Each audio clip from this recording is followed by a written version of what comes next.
Alright, this is the video for the second test, IIQR, also known as Intake Interview Quality Review.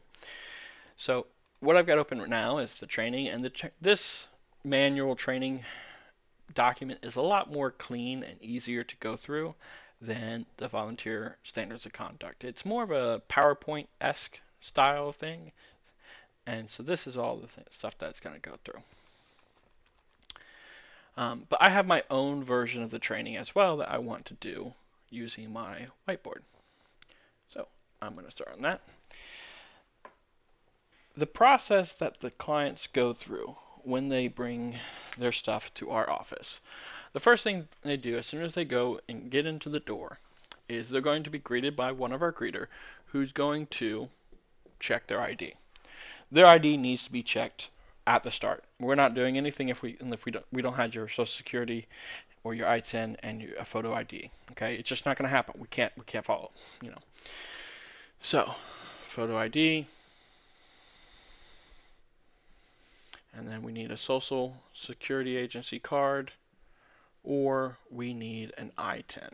And so I'm going to briefly talk about what an ITIN is. So in general, social security cards are given out to American citizens.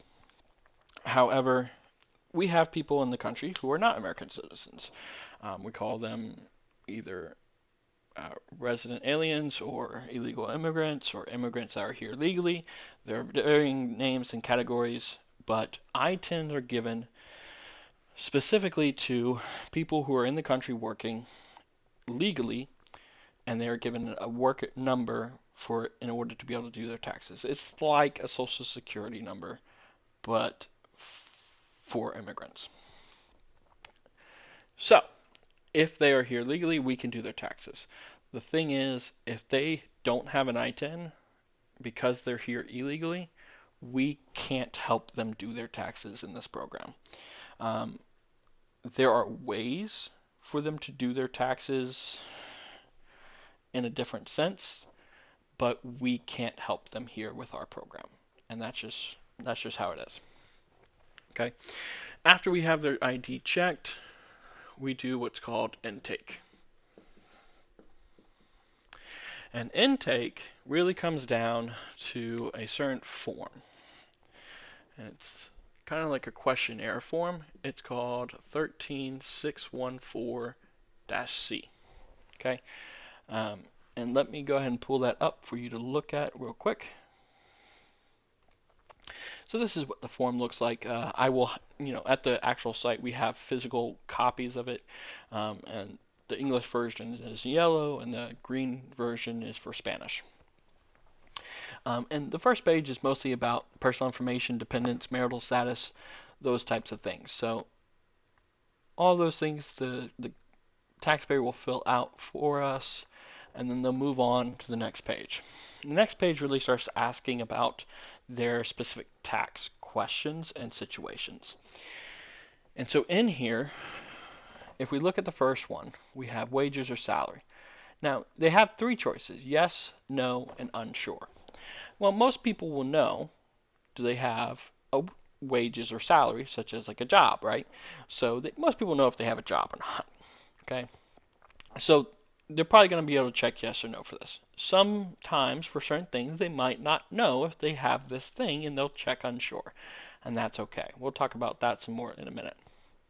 Okay, but I want to point out right in front of wages and salary is in parentheses this little B. Okay, so the B and the A tell us what level of certification is needed in order to prepare that tax return. Okay, so in this case, if you just have a job, regular old job, and that's it, that's your only tax situation, that's the only thing you checked yes, then you're B for basic.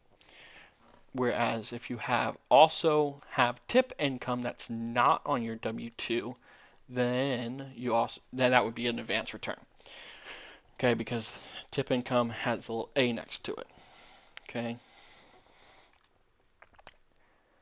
More information. A lot of this is ancillary demographic stuff. And at the back they sign in order to disclose the information to other VITA sites. So say last year they were at a VITA site in a different part of the state or part of the country. Had they signed this, then I would be allowed to retrieve their data from the system.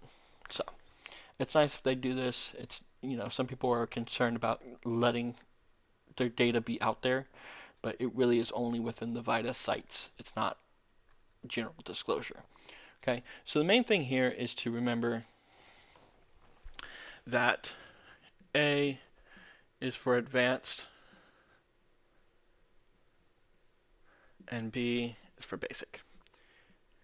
But the thing is, any number of A's, any A's at all, 1, 2, 3, 5, 20, doesn't matter. If you have any A's, it's an advanced return. Everything has to be basic for it to be a basic return.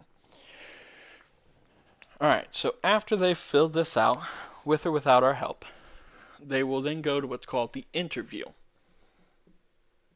which really just means when we prepare their taxes, tax prep. Okay? Now during this point, the tax preparer is going to go through all the things that they marked yes and unsure. Because the main thing is we need to, obviously everything they have we need to do, but also the unsures, we need to figure out if it's a yes or no. At the end of the process, there should not be any more unsures. It should be a definite yes or definite no. Okay? And our job is to help them figure that out. So at the end of it, we need to get rid of and erase any unsures and change them to a yes or no. Okay? After it's been prepared, the next step is that they go to quality review.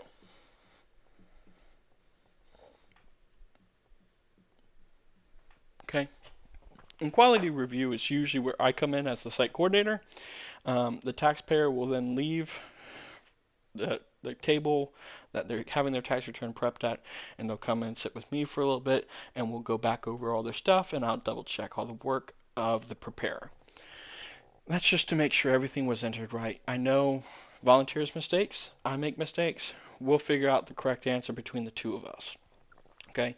So any mistake that gets made by a volunteer, either I'm going to catch it or I'm also going to make the same mistake.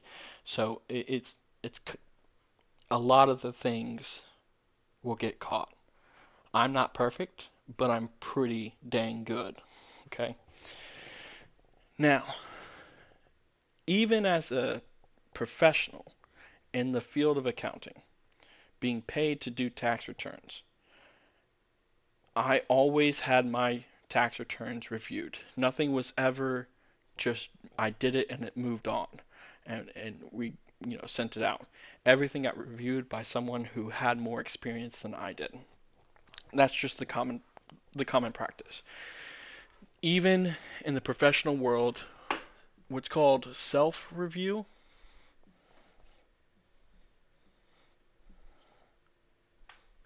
which is you review it yourself. You kind of check your own work. You should always check your own work, but that's not the same as quality review. It's nowhere near as good. Think about any time you've ever written an essay or answered something for homework or whatever, and you've checked it 10 times and you think it's right, and then someone else looks at it and goes, there's a glaring mistake right here. How did you not see it? That's because you're blind to your own mistakes. You just are. You can be really good at catching them, and you can train yourself to catch most of them, but there's always a blind spot. So self-review, it's just never acceptable. I don't care how much experience you have, how good you are, what level of certificate, it doesn't matter. Self-review is never okay. All right? So, after quality review, I'm going to let the taxpayer know, hey, we have done our best to prepare a professional, accurate tax return. But at the end of the day, and this goes for the professional world too, at the end of the day, the taxpayer is the ultimate responsible person for that tax return. The client is responsible for what's on that tax return, not us, the preparer. We are facilitators. We are not the responsible. Okay, so I always advise them of that responsibility, and after I've advised them, then they're going to sign. Once they sign, I print, and they leave. And that is the whole process for their coming in and leaving. Okay. So I hope this video has helped. Use the training